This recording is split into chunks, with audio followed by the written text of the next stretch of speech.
Yes. Good morning to all. I warmly welcome you all to the session on situation of government workers during various stages of pandemic. Views from Workers Think Tank. It is organized by Praxis India. Before going to the session, I want to give a brief background about Tamil Nadu. Tamil Nadu has the second largest economy in India. Over 50% of the state is urbanized, accounting for 9.6% of the urban population in the country, while only comprising 6% of the India's population.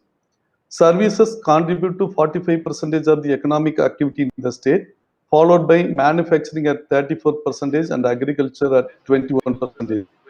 The state is the largest textile hub of India, and the textile industry plays a significant role in the Indian economy.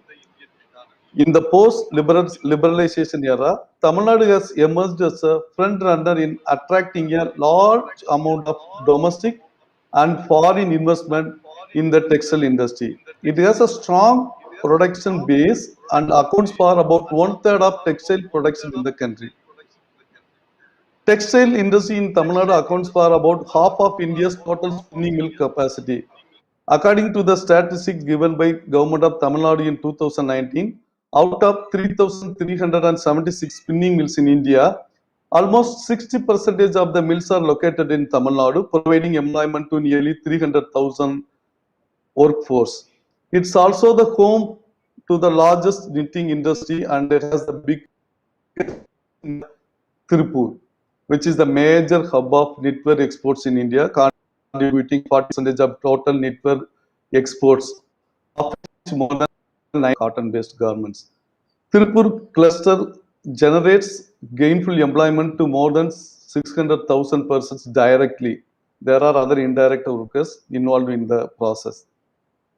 Though the textile and garment industries in Tamil Nadu are vibrant in terms of production and export, the labor conditions, as revealed by many studies, is exploitative and violates the fundamental rights and basic rights of the women and adolescent girls. The conditions includes the indicator of forced labor such as excessive and involuntary, extremely low wages, sexual, verbal and physical harassment, working conditions that inflict chronic illness and frequent injuries, unfair recruitment practices, lack of freedom of association and denial of statutory benefits such as employee state insurance, provident fund and so on.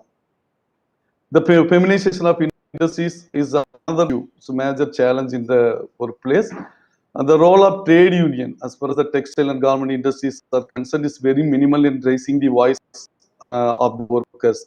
So most of the workers' issues are not able to addressed by the respective stakeholders. There's almost no scope for collective bargaining.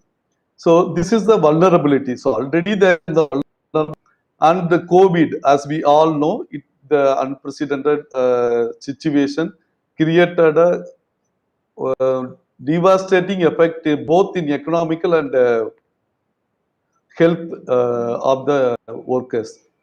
So it increases the vulnerability in the textile and garment industries in Tamil Nadu, and many of them, they have lost their livelihood and they are struggling with terrible hardships due to the continuous lockdown in the country since May 2020. It's going to be more than a year. They didn't get regular employment. So most of the workers were not paid for the lockdown period, which led to indebtedness, and the workers really faced severe economic crisis. So this session is really very, very important for the reason that the workers came together under the banner of Gettu Group, which is a think tank, and has been involving in studying their issues. Usually the issues of the workers are studied by the CSO or agencies, and they talk or they raise their voice on behalf of the workers. This is really an exceptional case. The panelists, the members involved in the process of studying the impact of COVID with their fellow workers and identify the human rights violation in the supply chain. And also based on their experiences and requirement, they are giving the possible solutions to reduce their vulnerabilities. I believe that the session will make us understand the role of different stakeholders in realizing the principles of United Nations responsible business and human rights from the perspective of focus. So this session is really very important, and I invite all the panelists for this program. And initially, Stanley will talk about the Gettu Group, which is a think tank of the workers. Then Sumadi, worker in a spinning mill, she will share her experience. Then Deepika and Divya, they will share their experience.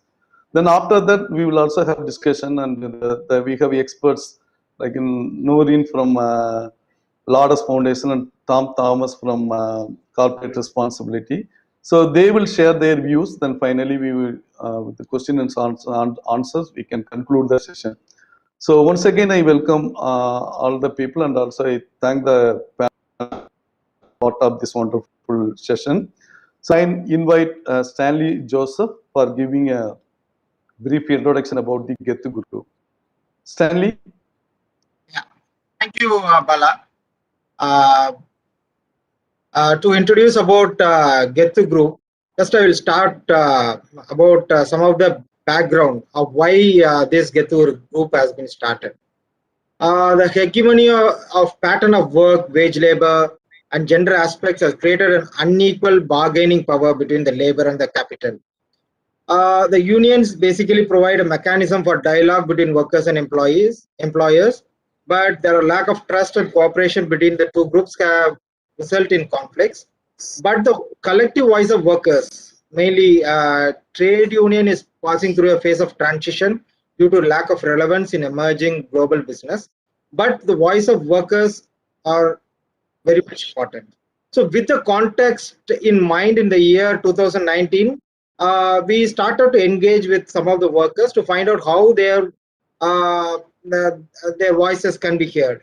In March 2019, we had a first meeting where like few workers came together. Mainly when we had a discussion in the beginning of the month, like January, February, many workers have a heavy workload. They every day they have to go in the morning and they come late night, and this pattern goes on. So only they have Sundays, and where they can give little bit of time apart from their household works. So in the first meeting, around 15-20 workers, they came together with so much of interest to understand what is going to happen, where we can able to discuss, where they don't have any platform to have a dialogue or a discussion space. So they have collectively decided to strengthen their knowledge and capacities. So to engage with the management or with the companies, there is a lot of capacity building, and the knowledge base is important for the workers. So that is the whole focus for the past 1.5 years. So that the workers get to know many things, so that they have prepared to engage with the stakeholders. So mainly to understand the issues in garment and textile industries, the violation, what are the labor laws, and how it can be expanded to the other workers. So being busy with all these things, how when they can meet. So on Sundays they had a meeting, few workers, but that has increased their interest. So first meeting, they why, what is Gettu? Gettu is nothing but it's means in Tamil they say it's pride. So they said the people came there, the members or the workers, so they want to keep it as pride. The explanation they have given is, it is not only the employer or the company has pride, but workers are always an integral part of the company's progress and profit. So we also have pride. So they call themselves as a Gettu group. So that is the beginning of the process. So during the meeting, they have collectively decided to increase their knowledge on labor rights. It encourage and stimulate learning processes, and everyone has a chance to contribute, to discuss, and to hear. So when the meeting started, then May 2019, they want to map the supply chain and what are the violations happening in different supply chain. Because all the workers come from a different background, different work situation, where they can easily able to connect with each other. So that is also another platform where they discuss. So many times, like, workers doesn't have any chance to interact with different other workers. What is their conditions and discussion? So this is the platform which has been used. And during June to September, there was a discussion about the wages, gender, and the inequality in wages between the male and female. So for the same work. So this has been discussed extensively, and the workers' rights during October to November. So in January, February 2019, there's a discussion on what to say, like 2020 on harassment at workplace. So what are the harassments happening, sexual harassment as well as other verbal abuse, what is happening, and how the group members engaged in how each and every one addressed it, or how they managed to engage with the companies to take some action against it.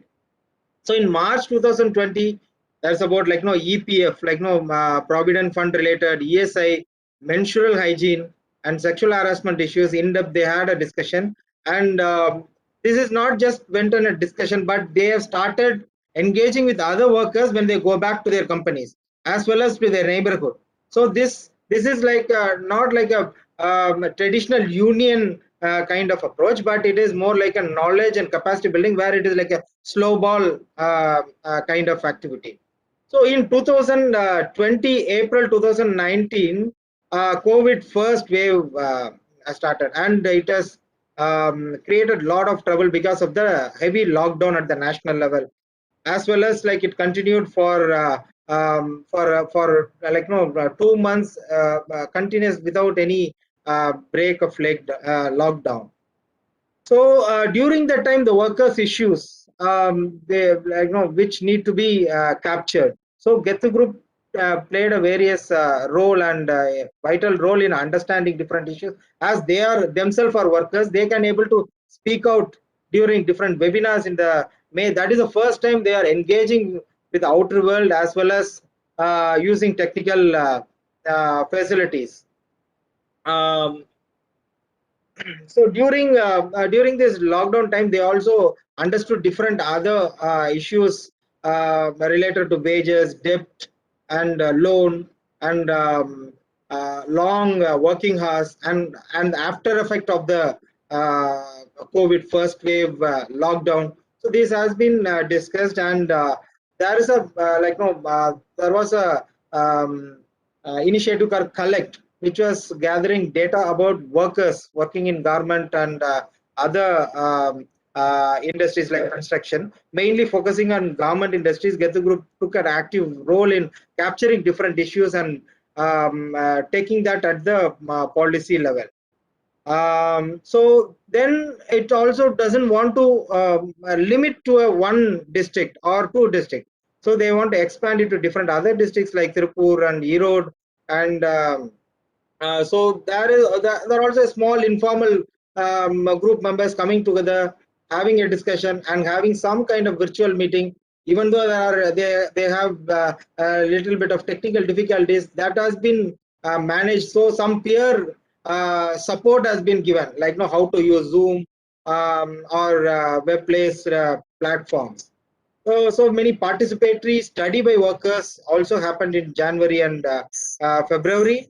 Then March, we had an in-depth analysis of findings, which will be shared by the speakers like Sumati and other members.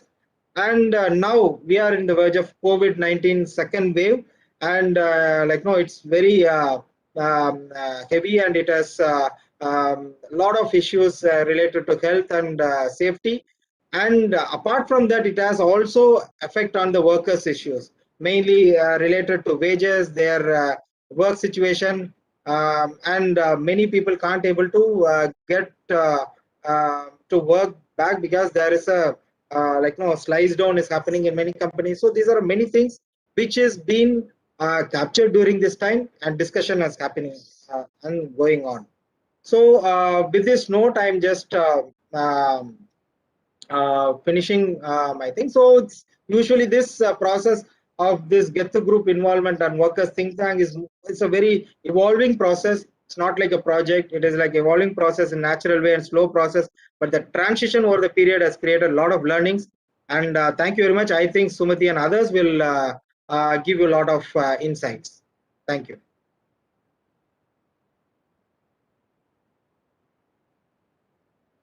Over to Bala. Thanks. Thanks, Stanley. Thanks for giving a brief background, and we are very happy to know that the group has been extending their scope to other districts, though they started in Dindigul. It's really good to know that they are working with other areas, geographical location. So thank you so much for sharing the evolution and their activities. Now I invite Ms. Sumadi. She's a spinning mill worker, so she will share her experience.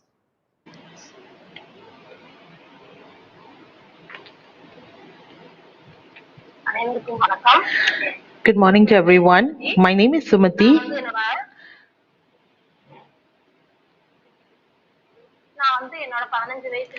I am already working in the spinning mill since 15 years old due to what's happening in my family. I was only working for 45 rupees for 1 year, and after 1 year of working, I was only like just learning to actually work on one machine, and then I started working for 50 rupees for 2 years. And then once I'm already became well versed with the job, I actually had the scheme that came.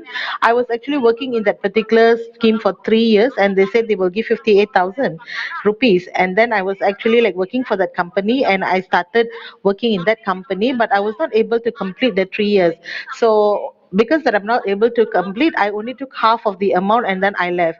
And then I worked in another mill, what only 170 rupees. Since they started this Get to group, became a member there, and all those people who are actually like working along with me, I'm also like creating awareness among them about this group. So whatever like salary problems or even social problems are all actually been taken. People are studying about it, and during this pandemic, during this lockdown, a lot of them are actually like facing a lot of economical problems, especially women who are 40s and above. They really have no job and they are really suffering and struggling. I think out of the 20 companies that they've already surveyed, I think like only 5 companies they gave about 2,000 rupees, and even that too, they said that they will take it out of their salary. So most of the 50% of the other people, they don't even know, and then they're not even told about this. So those all these videos, and then the older people, and then the transgenders, so and also the physically challenged people, all these people, I think they are actually dependent on these government companies, but these companies, they are really affecting their income, and it's become a question to their life. So at this point of time, all these government mills, they don't seem to be bothered like anything related to the social problems that they are facing. Now it's a situation where ladies are the one who are actually taking care of the economy of their own home. So after COVID-19, without parents, I think like maybe like even single, a lot of kids have already been a labor right now, since there is no like school these days, in order to take care of the home economy. So there is no choice, but we already like started to let the children to also start working. So we have a lot of child labor as well. So during this lockdown, even from the very beginning, I think like all those who are working from the very beginning, they are the one who have been having salary. So a lot of people for past 2.5 months, they were not able to get any job, and then no full salary was given, and no information is actually like informed to all these workers. During COVID-19, all the salary, whatever salary, they were not actually like given as per what they're supposed to be giving. And in garments industry, like usually 6 months and 1 year, they used to have like salary increment, but right now there is no any such salary increment. As for Dindukal district, we are all actually like working on a monthly salary basis, but even that, some of them are not getting it. So even like companies where they have with very few laborers, some of the salary is given to them by hand, and that salary will also be given to them delayed. So if we are actually like during the trouble time, if you're only getting salary for few months once, they don't even give you a salary bill or invoice. So the company that you are working, even like tea or coffee that they are given, everything will actually be deducted accordingly by individual salary. So if you're actually working in a company, only 26 days only then you get incentive. But most of the ladies, they actually don't, they are not able to work like 26 days. Only some of them will be able to get the incentive time. Right after that COVID, no incentive are given by any of these companies. And then 2021 onwards, no incentive are actually like not given. Some said that they would give, but until now I don't see it.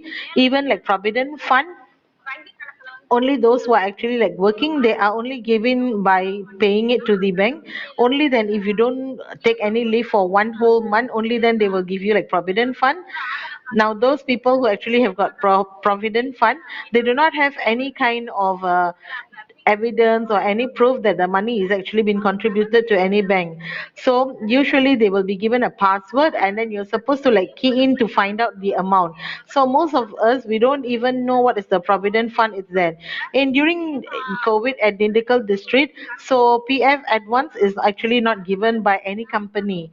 No one will be given any kind of fund at all. Most of the workers, no SMS are also like notified in any way. They don't even get any salary invoice as well. Even the PF book, Provident Fund book, even they even have like a free insurance. I think not many people are aware about it. Very, very minimal people also do know about it. So most of the people, they don't actually know they have a medical benefit at all. So they don't have any of the kind of certificates. They don't know that what are the kind of benefits they are actually given them. Awareness about that is also not been given to all the workers. And every year, usually the government will always will tell that you have to give a minimal salary to all the workers. They said that it must be done in a way that everybody should know, and all the workers should be given their salary invoices, and at a very minimal amount they must also be told them like what are the overtime amount that they have to be doing, and whatever ESI or whatever PF that is also given with their IPN. All this must actually be like taken into consideration, and everything must be done, and they must also ensure that all workers will be do that. But then like some companies, especially some of the besides some of the very big companies, most of the other companies, it will be better, and we hope that these companies can actually do better in future. Thank you for giving me this opportunity. Thank you very much, Sumati. It was really very good that you shared all it is of the textile and garment workers. One of the key thing I noticed is the minimum wage. So as of now in Tamil Nadu, the minimum wage for the textile worker is not fixed yet. That's the reality. Though there have been several efforts by the government, it's not been materialized. And the apprentice employment in textile industry is fixed at 477 rupees with effect from April 1st, 2021. However, if you go and check, the workers are not getting the amount. Even the experienced, learned, seasoned workers are not getting the apprentice wages. That's a reality. Then you also touched about the government workers issues during the lockdown. And thank you so much. And I invite Deepika to share her experience.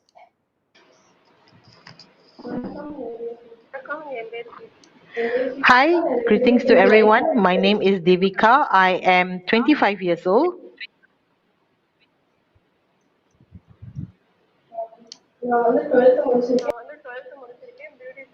I've already completed my 12th and I studied for beautician. I've been working for 3 years.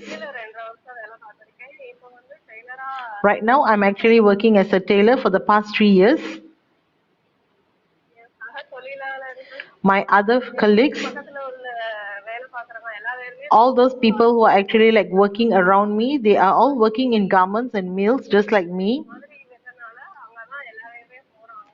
Those are the people who are actually like working. Most of the ladies who are going to work due to what are the problems that were faced at home, especially those who don't have like good parents, and some of them are educated but yet they are not able to get job.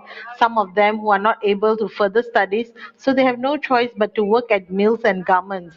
And even those who are working there since 2019, I think my other sisters, Sandana and Rajeshwari, they said, come to my office.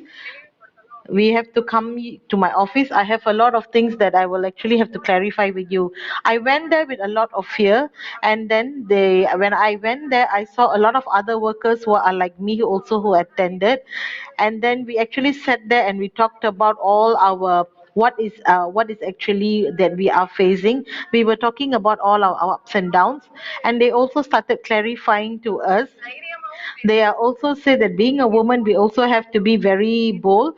They actually spoke to us with a lot of boldness, you see, and then they were very confident. And then that particular sir who actually came there, and then he came and told us. He came and said, I think it was like May or June. A lot of things were actually discussed during that particular meeting. They were talking about all the ups and downs of what we are working and our working environment, what are the things that we're supposed to be getting, the basic necessity that we are supposed to be getting. And he also talked about like all the harassments that we were also facing. And they were also talking about workers' well-being. Like in my company, when I was working in my company, those kind of any harassment, sexual harassment, and all this, there will be a lot of things that will be happening. Some of the girls who are going to work because of the family situation, we have a lot of struggles that we have to face in our company. And when we go into companies like this, we are always mistreated. So those are the kind of things that we actually started voicing out. And then we were also like also we started to realize that none of the provident fund was actually given to us in a proper way. We didn't know any information about it, and nobody actually told us about it. There were no proper clarification or information given to any of the workers. Nothing of such information was actually told to us.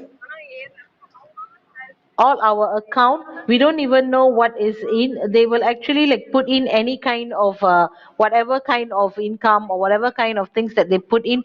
We don't even know how much are they actually putting it into our account. And then like provident fund, some of it they will actually like hold on it, but we don't know why they are holding on our salary.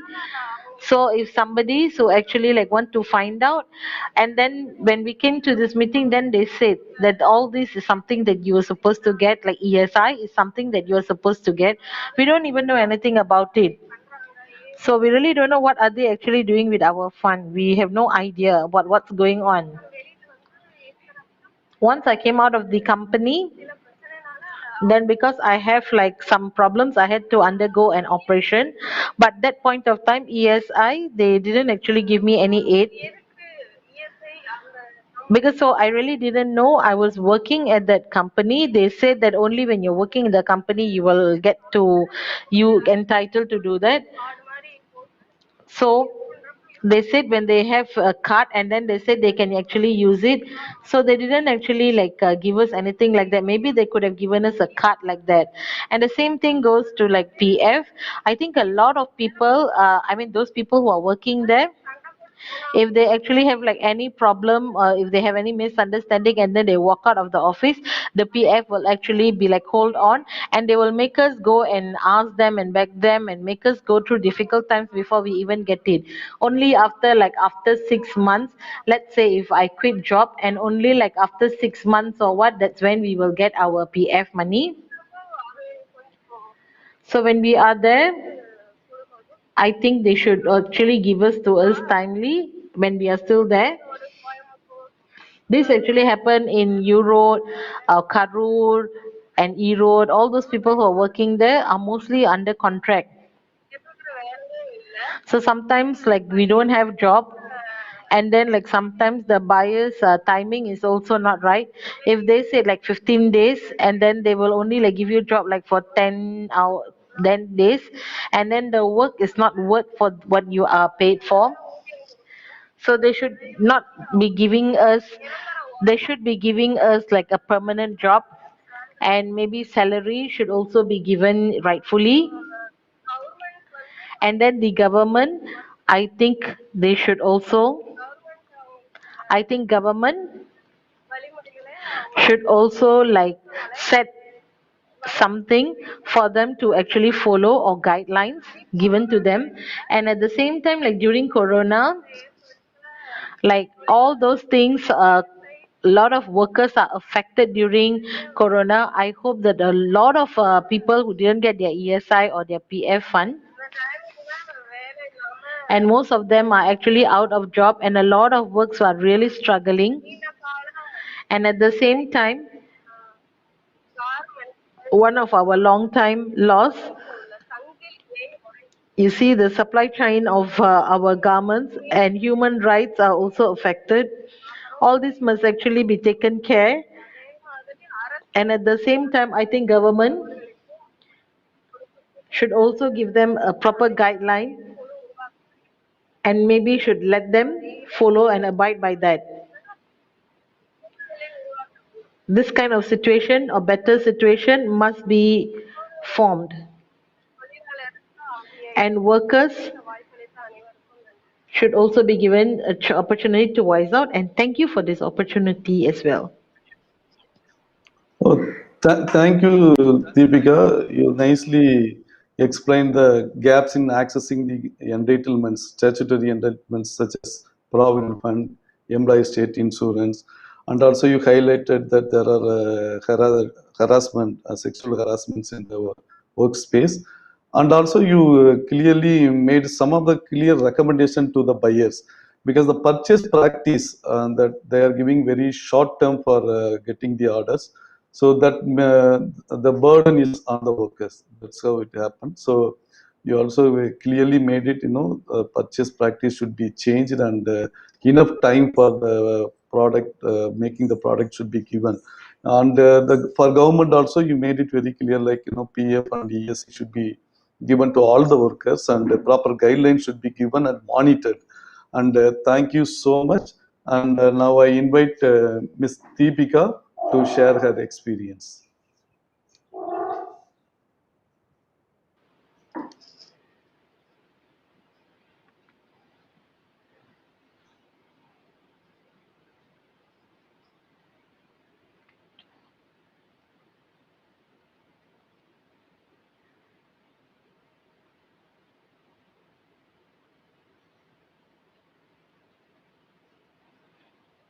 Sorry, I'm not able to hear her voice. I think she's muted.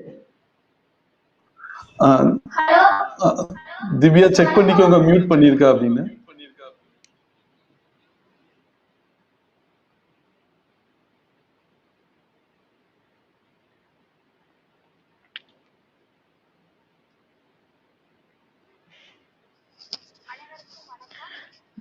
Greetings to everyone. My name is Divya. I have completed BA History.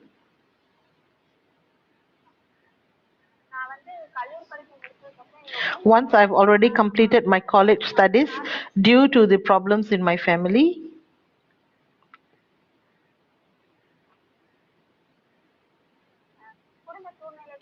Due to the problems that I faced in my family, I had to go to garments and started working there. Past 3 years, I have been working there. From the very beginning, I actually started with a 220 rupees salary. Right now, I'm getting 320 rupees. But whether it's in garments or whether it's in mills, most of the ladies who are actually working there, majoritarily worked by all ladies, and most of us are actually forced to come to work because of our family situation, because we don't have parents, and those of us who cannot pursue our studies. So during this corona time, all these workers welfare, and then during our period of menstrual day and all this kind of issues, we actually like try to talk about it. And during the corona widespread was at the top peak during like May and June. Usually like every like one day in a month, and then they said they will pay us, but then right now they are not given anything. Even like mask, they give us the mask. When they give us a mask, like the number of days that we are actually like working, and then we had to use the mask, and because of we having shortness of breath working in the garment, so sometimes we can't actually like wear it. So most of the time, some people they actually like tried to follow it, and some people didn't bother, they are not able to abide to that. Because when we were actually doing they wanted to see like what is your temperature. If your temperature of your body temperature is very high, one of the solution were actually like not given, and they didn't create any awareness. Most of the companies they actually like tell us, but then in this company or most of the companies they are not, they don't seem to be like making use of it. Only the bigger companies they are actually given like any medical treatment or anything, like maybe either twice or three times they will come to actually visit. So in every companies they do have like certain people to come and check on them, but small companies we don't have any representative or anybody to come and check. So like in bigger companies they will have enough toilets, and then they have got well maintained toilets, but in small companies we don't have enough toilets, and it is also not well maintained.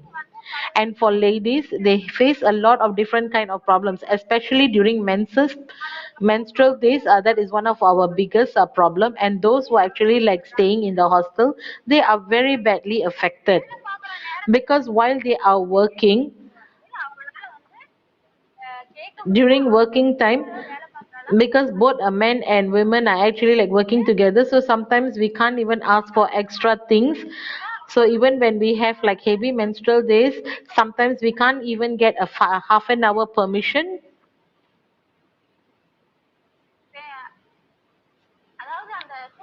And at the same time, even in that situation, even if we ask like for half day leave or half an hour excuse, we are also neglected, we are not able to get that.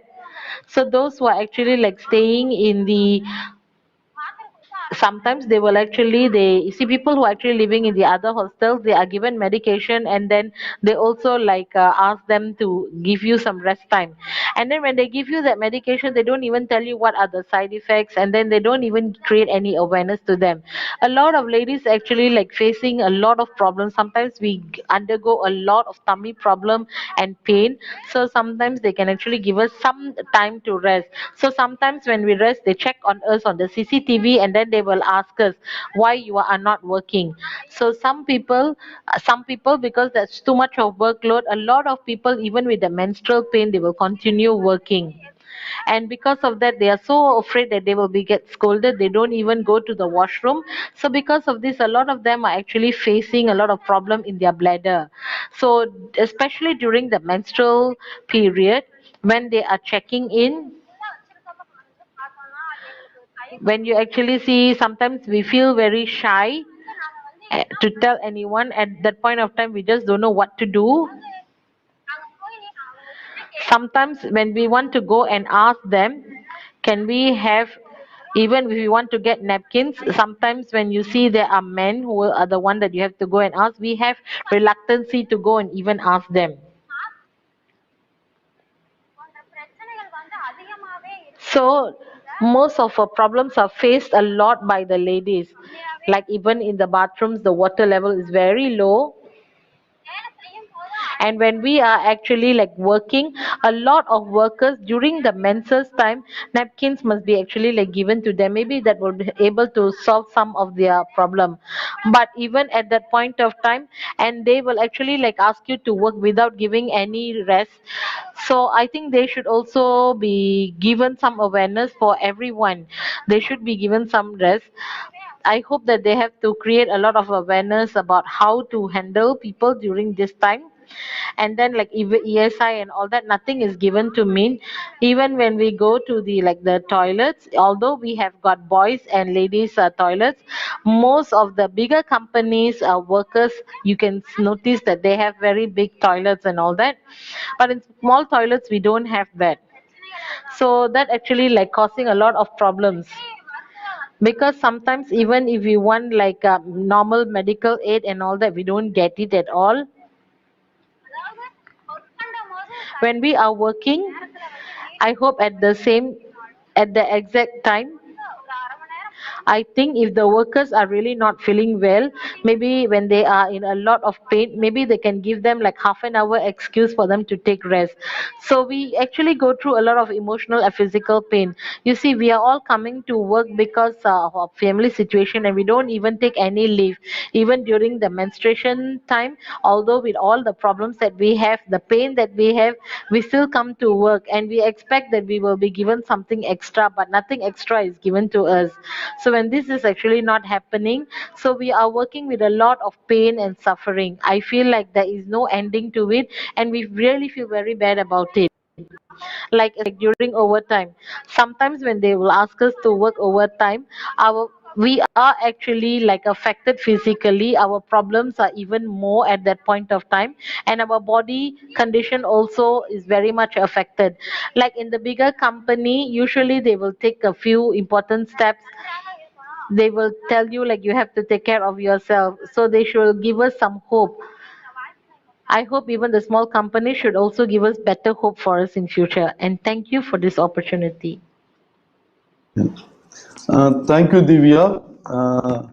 Thank you so much for sharing your experience. You highlighted about the personal protective equipment, how the mask and other equipments during COVID is not accessible or either inadequate, whatever reasons the workers are not accessing it. Then you also highlighted the issues in the smaller and medium factories. The issues are really very high compared to the vertically integrated factories or the very big companies. We need to find some kind of a solution to address the issue in the supply chain. Then reproductive health issues are really very impacting the women that you highlighted, and so even the basic facilities such as adequate toilet and adequate breaks during menstruation and all these are not ensured for the workers by the management. Then overtime is another major issue that you have highlighted, and you are also given the solution. All these violations should not be there in the supply chain. So, and I thank you very much. And as of now, I have not received any questions. So I'll proceed with our next panelist, Nooreen Chowdhury from Lotus Foundation. She will share her views and opinions of presenters. Yes. Thank you. Over to you, Nooreen.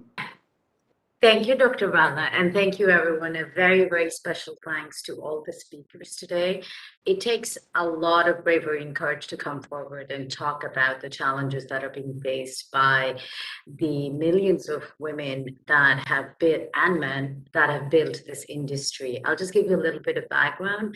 My name is Nooreen Chowdhury. I'm based in Dhaka, Bangladesh. I'm with Lotus Foundation. That used to be CNA Foundation, and we are honored to be part of this very timely and crucial webinar. And we see a lot of friends here today. We are partnering with Partners in Change. We know Balaji from a long time. Freedom Fund is a long-standing partner in our fight against inequality. Lotus Foundation is an independent philanthropy that operates in Asia, Latin America, and Europe. And we have one of our colleagues who are listening in as well, who's listening in as well. I think something that we can, the webinar today points out something that we always knew, that the power dynamics that whereby the corporates and businesses yield so much influence and so much power over the other actors, be it the factories or most importantly, the millions of workers who make these factories. It needs to be addressed. It cannot go on like this. And I think as COVID has shown that the system is definitely broken. It needs to be mended. We have an opportunity here to build back better, but what does building back better mean? I was just reading up in preparation for this seminar, and according to the ITUC, 250 million jobs have already been lost due to COVID. And with the continuing pandemic, with no end in sight, it is estimated that another 150 million jobs will be lost over the next 6 months. What does this mean? For countries that, like in our part of the world, individuals do not have the luxury to choose between lives and livelihoods. A lockdown means loss of wages, loss of food, loss of ability to feed our families and protect ourselves. In that regard, what do we need to do? We need to build solidarity between businesses, willing governments who have taken responsibility to come forward and do the right thing. I think Deepika ji, Sumati ji all talked about lack of transparency. Transparency is and accountability is the cornerstone of everything that we do. The fact that thousands of workers are paying into the Provident Fund, they do not have any visibility, and in their time of need, they cannot access it, is something that should not be allowed in this day and age. There needs to be a mechanism with which we can monitor and hold those individuals accountable to make sure that the workers get what is due to them. And the other important area that we need to be working towards is collaboration.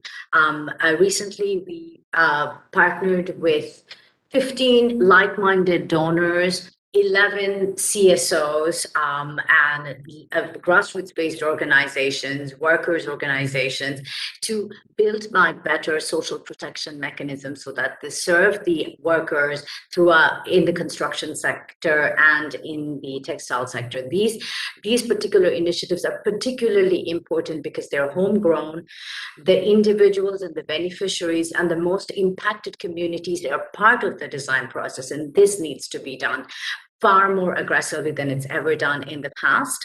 Our other asks include to make sure that that rights, at this point, rights are more important than ever before, because everything that the labor constituents have been fighting for the past 200 years stands to be lost in the drive for economic development.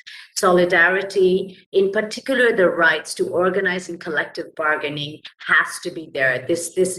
Please do. This is again a cornerstone for all the work that we do with our partners who are there in the trenches, ensuring that there is no backsliding of laws. And if there is, how to prevent the fragile gains. Secondly, social protection, including a social protection that is inclusive. Make sure that informal workers, impacted communities are part of that. This is something that is our ask from businesses and governments alike. And something that resonated very strongly, to ensure that the monitoring mechanisms, there is equality for women and all groups that face discrimination. This is pivotal to building back better. And lastly, I think the most important thing is, we need to create a world where people are at its center and no one is left behind. That is what we strive to do. And workers are the ones who can help guide us through that process to ensure that we are contributing to building back systems that are inclusive, responsive, rights-based, and accountable. And I'm happy to take on any questions that you may have. I know I speak really fast. I apologize, and I'm happy to repeat any questions that you might have. I mean, it's really good that, for building back better, we need to work in solidarity with other stakeholders like government, businesses, and you also shared your initiatives. And you gave a thrust on transparency and accountability. That's very, very important, because this has been one of our asks from Tamil Nadu Alliance. transparency in beyond tier one. That's also we need to say the entire supply Exactly. chain should be mapped out so that the exploitation, the human rights violation could be mapped out and sorted out. Then collective bargaining, this is really very, very missing thing in the textile and the garment supply chain. We need to find the way, like, how collectively they can negotiate and build a bargaining capacity. Then the social protection are another major segment for the workers. As of now, most of the people, even they do not have the card, prevents them in accessing many of the social protection thing. Then finally, the gender equality, that's very, very, very important, because Absolutely. industry really put the women in a vulnerable position, and there are a lot of discrimination based on the uh, gender. So, and yes, we all need to work together and ensure that no one should be left behind. Thank you so much, and Thank you. now I invite uh, Tom Thomas, corporate responsibility. Tom, over to you. Thank you, Bala. Thank you so much for having me. It's a pleasure to be here. Particularly delighted that we are actually, for a change, listening to the workers' voices, and that I think is critical when we talk about any discussion about not just labor issues, but I think the entire production process itself, because labor is a critical part of that. I think one of the things that we have been doing I'm also speaking as a representative of Corporate Responsibility Watch, which is a civil society coalition that has been monitoring and keeping a watch on the idea of responsible business in India. So we've seen how we've been tracking top 500 listed companies and looking at how they've been performing in terms of the idea of responsible business. And when I talk about idea of responsible business, I think it is about the equitable kind of relationship between money and labor, or capital and labor, and how that is playing out in a context of placing that within the context of the environment, ecology, etc., consumer, etc. Over the time, I think if we look at a larger perspective of labor capital relationship, I think particularly in India, it has started diminishing with the the so-called opening up, liberalization of economy, etc. And world over, I think it has stopped being an ideological battle. It has just become a battle for wages and so on and so forth. And so, therefore, a lot of rights and the language of rights, or the entire idea of placing labor and the production relationship in a social context, in a political context, that I think over period has diminished. And we've seen how labor unions, trade unions have almost been decimated over the last, I would say, 2.5 decades. It has been a sliding down the path of a almost complete decimation, where you see that really does not exist any longer. The last kind of nail in the coffin, so to speak, is the labor codes, and how even the existing legislatures that protect labor rights has been now even further diluted and minimalized. So that's the context, larger context in which I think we are today placed. And therefore, voices like that of Ketu, I think, is very, very critical in this context. And not just as a labor union of the yesteryears, but also as a labor think tank. I think that's very critical, because I feel that one of the key roles that trade unions performed in yesteryears, which is diminished over time, was building labor awareness. The idea of rights, idea of all of that, our speakers have so eloquently outlined the lack of that awareness. It, be it the provident fund, be it the even basic things as salary slip, or healthcare facilities, or even just allowing menstrual hygiene or menstrual health related issues. None of that, even which are very, very basic rights, and particularly in an industry that is dominated by women workers, this becomes very, very critical. And we have seen Sumati, Deepika, Divya, all of them outline this whole lack of awareness itself. They don't even know whether PF is being provided, whether PF is being, how to access PF, all of that. I think if you look at um, if you look at the performance of, or the full rounded performance of a trade union, it was building awareness, it was building solidarity, and building that collective bargaining power of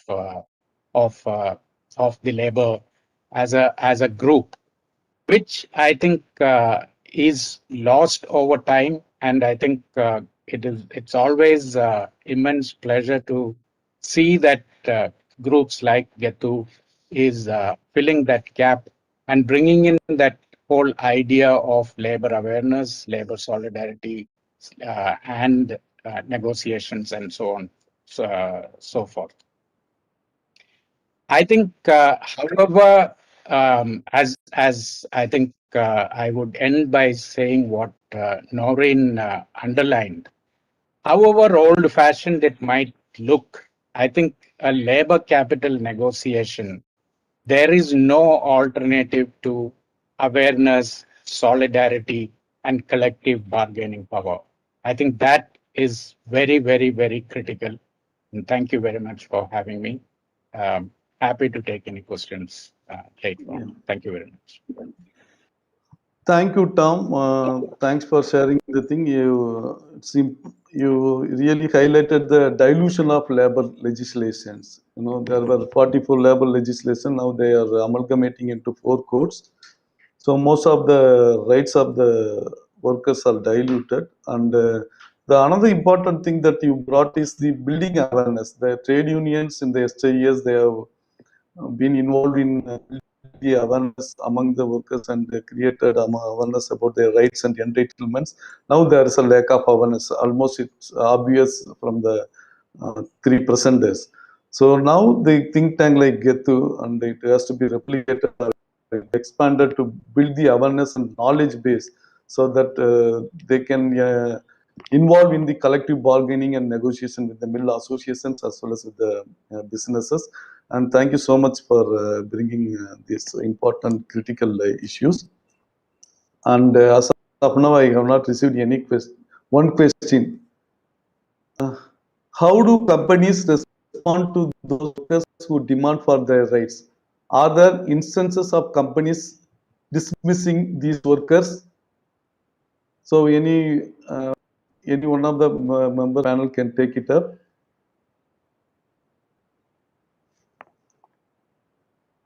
How do companies respond to those workers' rights? Are there instances of companies dismissing these workers? நான் தமிழ்ல வந்து சொல்றேன், நீங்க யாராவது ஒருத்தர் வந்து answer பண்ணலாம். இப்ப உங்களுடைய தொழிலாளர்கள் அவங்களுடைய உரிமைகளை கேட்கும் பொழுது கம்பெனிஸ் வந்து எப்படி எதிர்வினையாற்றுறாங்க? ஏதாவது அவங்கள வேலையை விட்டு பணி நீக்கம் செய்யறது மாதிரியான நிகழ்வுகள் வந்து நடைபெறுதா அப்படின்னு கேக்குறாங்க. I also request the translator to be ready to translate. கேள்வி புரியுதுலாமா Sumathi? Can you understand my question, Sumati? Yeah. நீங்க இப்ப நிறைய வந்து உங்களுடைய உரிமைகள் எல்லாம் கேக்குறீங்க. அப்ப அவங்க எப்படி How do you think that you are demanding for your and How அவங்க are, வந்து how are you யாரையாவது actually like வேலையை விட்டு going to நிப்பாட்டுறது demand இந்த மாதிரியான விஷயங்கள் பண்ணியிருக்காங்களா? from the job if you demand for your right? Okay, so better you can translate in Tamil because she couldn't hear me, it seems. So, how do companies respond to those workers who demand their rights? Are there instances of companies dismissing these workers? You get it into Tamil so that they can answer.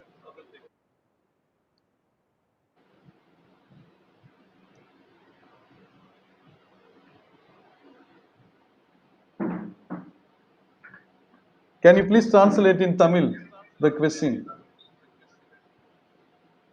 I don't know whether the translation is able.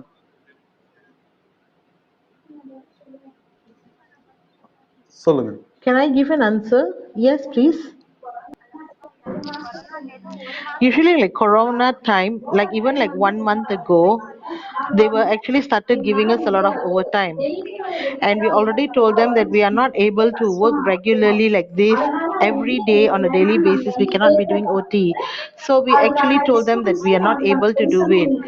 So they didn't give any response or any solution. They want us to actually work according to what they tell us, because they are trying to say that you said what.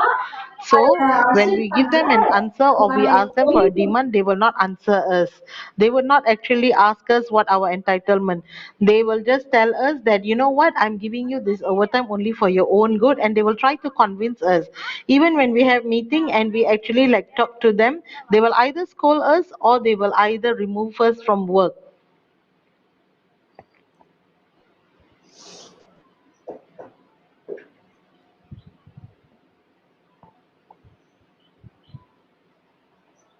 Yes, hope it is answered. And to add to what she said, especially when you are demanding for the freedom of association, you will be thrown out of the companies. We have witnessed several cases when they started organizing unions or involved in the union activities, they were thrown out of the company. That we witnessed it. So, but also we need to acknowledge that now the companies are willing to negotiate with the workers if they demand. In many places, from our working experience, we realize that the overtime are not forced now. If they are willing, they can do. Otherwise, but it's not the case in everywhere. I cannot take extra information, but in few places there are changes, and they are willing to listen to the people. சொல்லுங்க. Can I add one more point? Yes, please. You see, like for us, our PM sir do understand. We tell them our problem. They will actually say that, oh, among workers we can actually like recommend.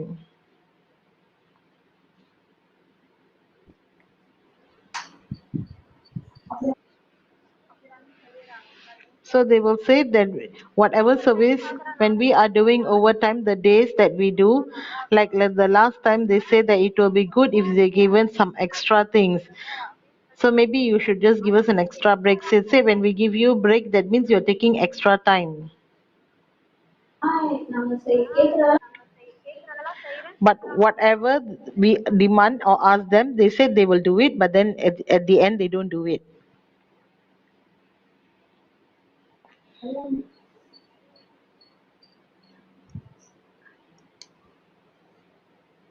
Yes, thank you. Thank you. Yeah. So I will also like to share a few problems about the petty contractors. Because in the textile supply chain they play a major role, and they face a lot of problems. They are not at all recognized, and the petty contractors do not get any statutory benefits, or the workers working under the petty contractors, they do not get any benefits at all. So they have to give the advance for the workers. They have to give advance, or whenever they need money, they have to give them money so that they can retain them. And if there are delay in the payment, they also really suffer a lot, because they enter into contract with the particular big companies, and they will work for millions of rupees. They invest and do the work, and there is a delay for 15 days or even 1 month. Then they found it very difficult to manage it. That's another issue they have shared. And also, 6% of the amount is retained by the mill companies, so that the petty can give them, because always there is a pending payment from the company, so that he cannot move from the particular company, from the tire. So that's also another big problem. So almost now 5% are asked for as a deposit with the companies. So lot of issues, in the payment, and not done through payment of Aegis Act. I insist that the payment should be made through the banks, but the payment is not regular, and a lot of issues they face. What they expect from the supply chain, the rate should be fixed for the piece rate or whatever the work they do. It should be fixed by the companies. Then for making the production, they need to give enough time. So that's even one of the panelists already shared this issue. So they need around 20 days time at least, but they are not given enough adequate time to make the product. So that they need to make, and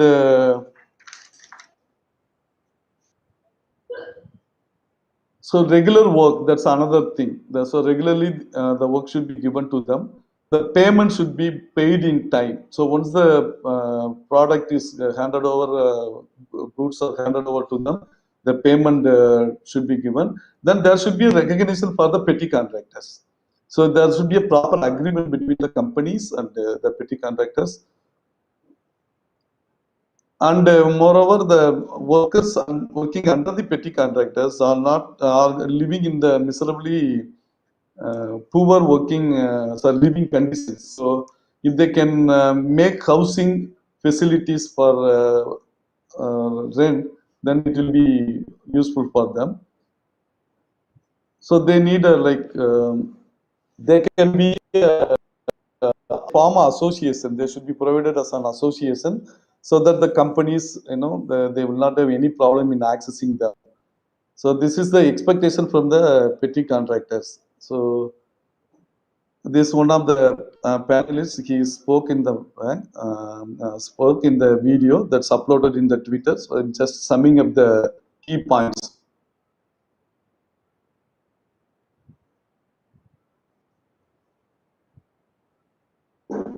So there are other questions.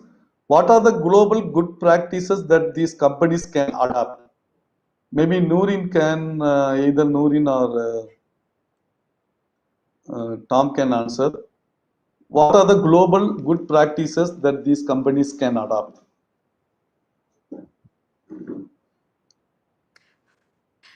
Tom, I'll let you think about it, but I honestly don't have too many examples of global best practices. And from my vantage view, I'm looking at what is happening in Bangladesh, India, Cambodia, Indonesia. Workers' plight is the same. I think they're being denied of their rights on every facet. I honestly think this is something I think Sumatiji mentioned as well.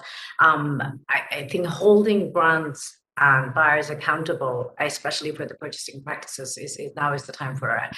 Now is the time for it. I'm struggling to find a best practice example. Maybe Stanley or Tomji might have a few examples, but I don't know of many best practices. But I'll take it as an action item, and I'll definitely talk to my colleagues and see if we have any particular inspirations around.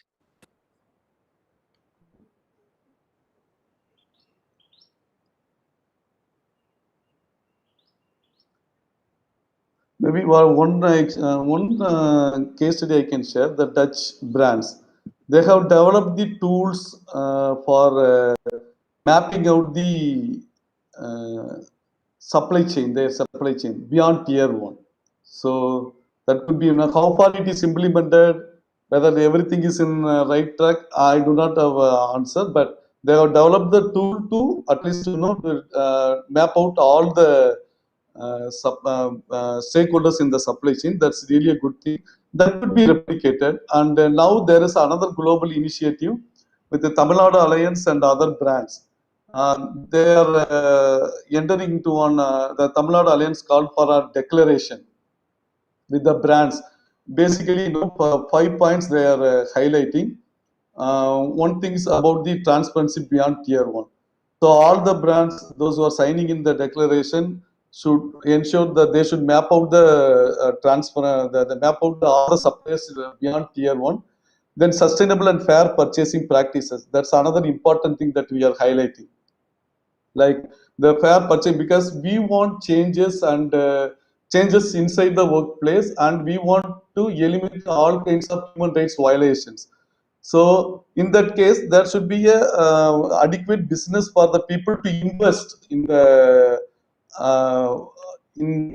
addressing the human rights violations. So sustainable and fair purchasing practice is another thing. The third thing about the worker-centered monitoring, that we are advocating for the worker-centered monitoring. So as of now, the international audit forums are doing the audit. It could be the worker can be involved because they are within the factory. They know what is happening. They know the recruitment practices in the mill. They know what kind of entitlements are available or who are not all getting. So that could be done. The third thing about the policy, fourth thing is about the policy engagement. So now, like for minimum wage, so now the brands really know they have written the letter to the minimum wage committee members based on the appeal given by the Tamil Nadu Alliance to finalize the wage for the textile workers. So of course, it's not yet materialized, but the global brands already they have written the mail, and also strengthening the internal complaints committee as a remedial mechanism. If you there are ICC, like internal complaints committee, is formed under the Prevention of Sexual Harassment Act 2013. So these committees are strengthened, though these kind of policy engagement they are involved, and the grievance redressal mechanism. So strengthening judicial, administrative, and statutory mechanism, and making structures for non-judicial mechanism. These are the 5 key things that we are negotiating with the brands, and some of the brands are really willing to sign the declaration. Very soon it will be floated out, and very soon we will have many good global best practices to share. Thank you. The next question, yeah. Balaji, I just added something on the chat. On that note, I think one of the things that's going to impact sourcing countries particularly is the mandatory human rights and environmental due diligence laws that is being enacted and developed in Europe, EU right now. It is a very powerful law whereby any company sourcing from any part of the world, if they have to carry out their proper human rights due diligence.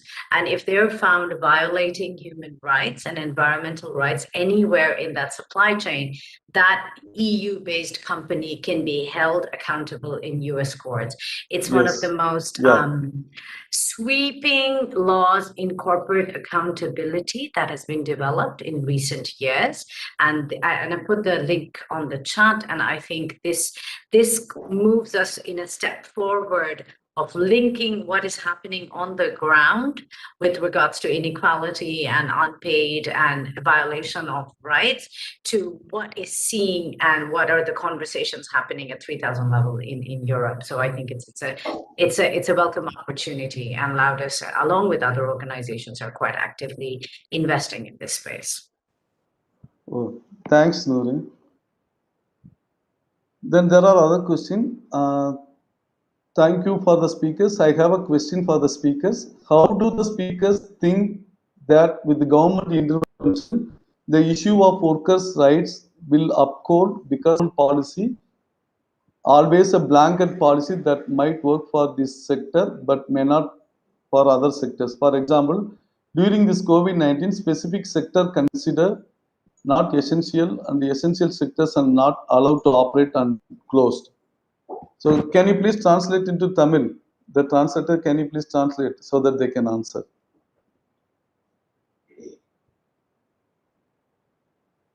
Hello?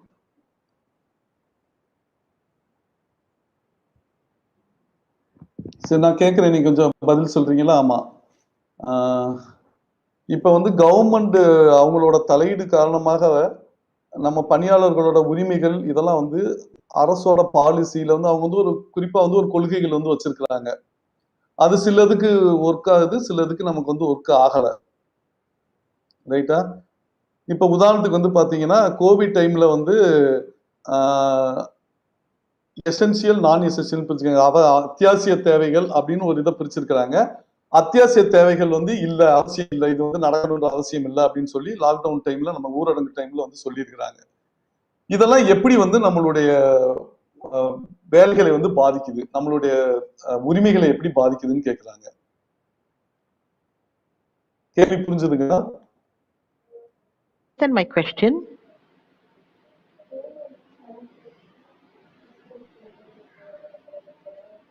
அத்தியாவசிய வேலைகளுக்கெல்லாம் நீங்க வந்து போலாம் அப்படின்னு When you have சொல்லிடுறாங்க. like essential work, you can அத்தியாவசிய actually go வேலைகளுக்கு to வந்து work, right? போகக்கூடாதுன்னு வந்து Non ஒரு essential பக்கம் work, சொல்றாங்க you are நம்ம. not supposed to go out. That's ரைட்டுங்களா? what the அப்படி government has இருக்கிறப்ப mentioned.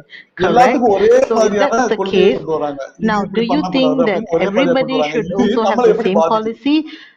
How does this affect us?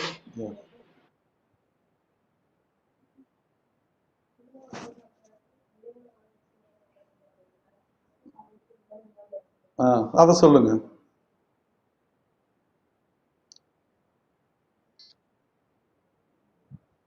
உங்க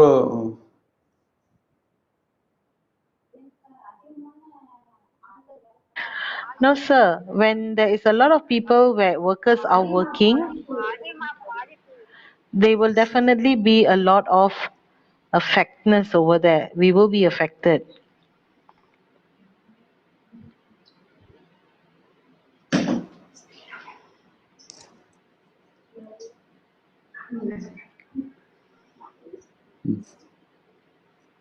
எங்க கம்பெனில வந்து Okay, like in my company, like 40 years old and above, 40 and above, when they have got job, they will tell them that you don't need to come to work. Only those who are within the 25 years old, you have to come to work. The rest of them, they have actually like stopped them from work. So because of this, they are very badly affected. This is based on my own company, not just in my company. I think even the bigger companies, they also did this. All those people who are working 40 and above, they have already been like stopped from work. They have only like hired or kept 25 years old ladies, you see. So a lot of other ladies who are above 40, definitely they have been affected.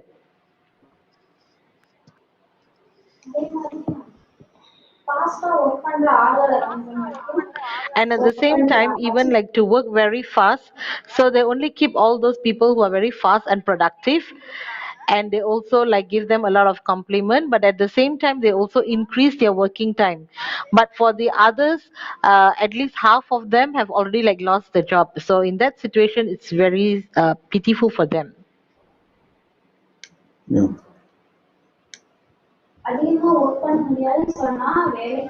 Because when you are not able to work extra time, then they will tell you that we don't need you for work. தேங்க்ஸ்மா உங்களுடைய இதுக்கு. அடுத்த ஒரு Okay, கேள்வி வந்து thank you very கேட்டிருக்காங்க. much. இப்ப நமக்கு இந்த பெருந்தொற்று காலத்திற்கு முன்னாடி சூழல் எப்படி இருந்தது? இந்த பெருந்தொற்று நம்ம துறைகளை, டெக்ஸ்டைல் கார்மெண்ட் துறைய எந்த அளவுக்கு அங்க பிரச்சனைகளை அதிகப்படுத்தி இருக்கு? குறிப்பிட்டு சொல்ற மாதிரியான என்ன மாதிரியான பிரச்சனைகள் இந்த பெருந்தொற்றுனால உண்டாயிருக்கு நம்ம இதுல? Are the things that have notably happened during this pandemic time? Okay, before this pandemic, there won't be too much of torture. We will be working freely, but now the torture is even more. So because we feel that we feel so tortured right now to work. Because this other time they have actually like tried to accommodate to their own needs. They want their production to be a lot, and we are overworked. Because if we have already like worked to their production level, then the next day they will try to increase the production level.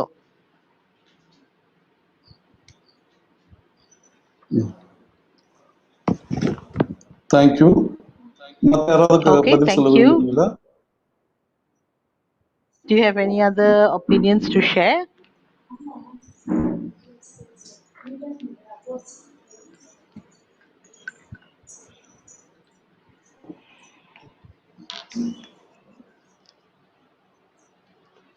I think if I may, Bala, Yeah.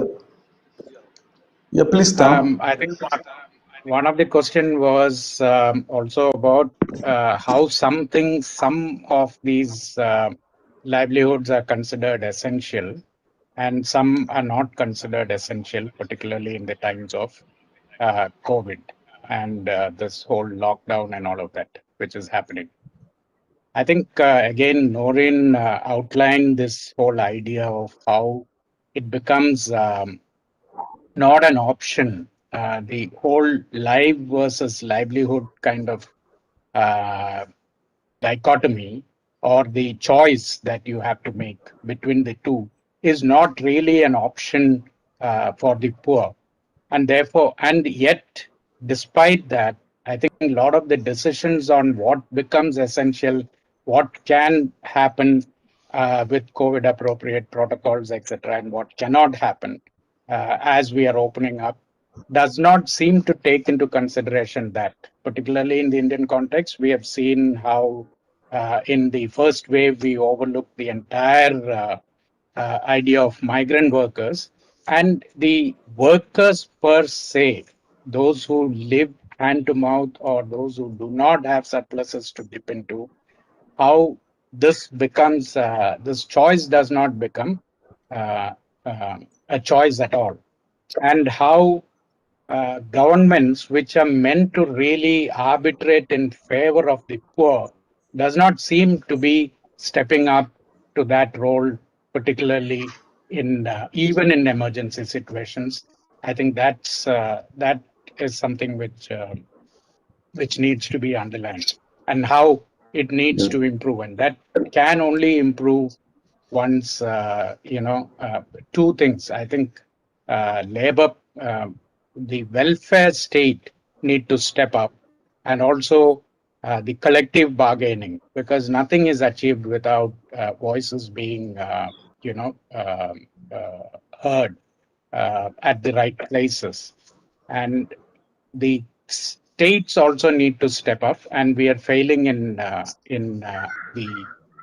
states performing their role both as a welfare state as well as arbitrator in favor of labor or the marginalized communities, which is what one expects in normal times, and even more so in times like emergency.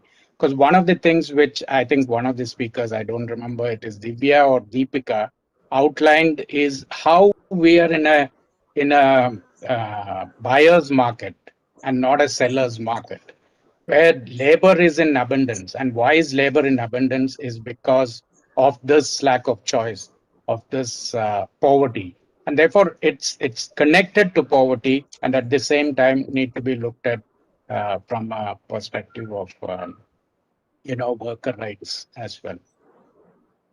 Thanks, Bala. Thank you, Tam. Considering the time, we have 7 minutes more. So there is another question. What is the difference between the kind of work given to children and those to the adults in the garment sector? நம்ம ஆயத்த ஆடை தயாரிப்பு நிறுவனங்கள்ல பெரிய ஆட்களுக்கு வந்து என்ன மாதிரியான பணிகள் So what are the differences that is என்ன பணி கொடுக்கப்படுது? So adults, how do they differentiate? Garment ஃபேக்டரியில பெரியவங்களுக்கு என்ன மாதிரியான வேலை கொடுக்கறாங்க, சின்ன பிள்ளைகளுக்கு என்ன வேலை மாதிரி கொடுக்கறாங்க குழந்தைகளுக்கு? And what kind of jobs are allocated for the children? என்ன வித்தியாசம் கேக்குறாங்க? For child labor. Okay, because children are actually quite active, so they are given more jobs. And for the older people, they will give any kind of job for them. But for a child, they will not give too much of heavy thing. But if they are very active,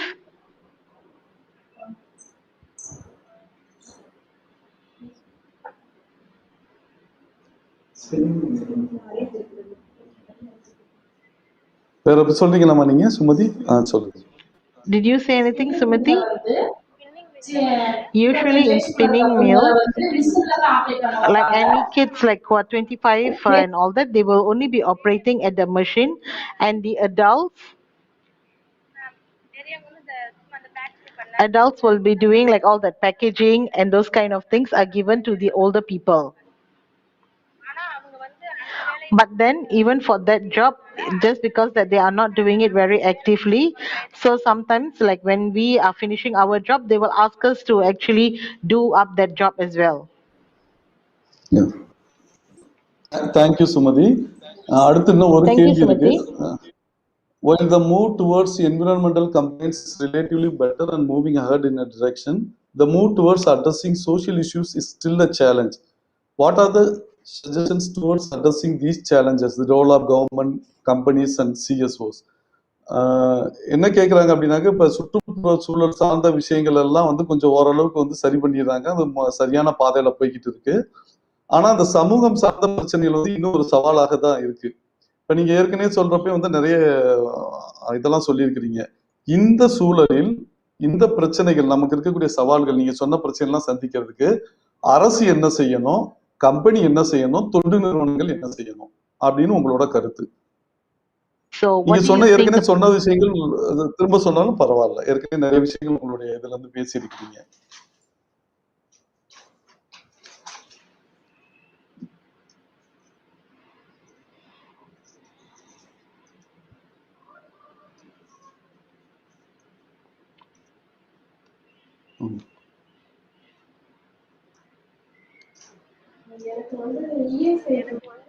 Okay, for me, like ESI, when they actually like hold that, I think only the ESI will only like take care of you.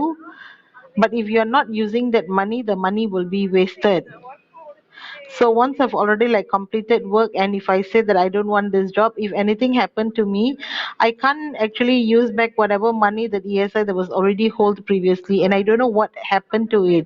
So while we are working, if anything happened, then we can use it. But if nothing happens when you are working, and you see, like I was actually like working in that 7 years, ESI, they've already hold that money, and it was not used for me at all. So only for those who are working there, they will be able to enjoy that benefit. But why not that particular amount? Why don't they put it separately? If any time at all, even when you are home, you're no longer working, if there's anything happen to you, maybe you can still use back that money. Maybe they can actually give us a card or something like that.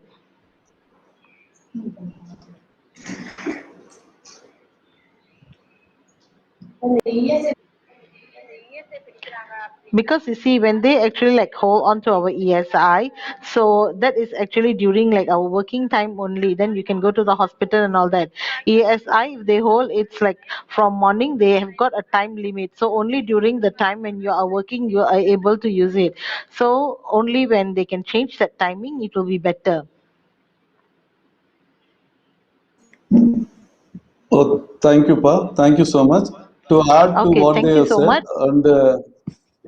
and the company already they have highlighted during their speech, they have highlighted several roles of each stakeholder, but just some of the key things I want to bring it here.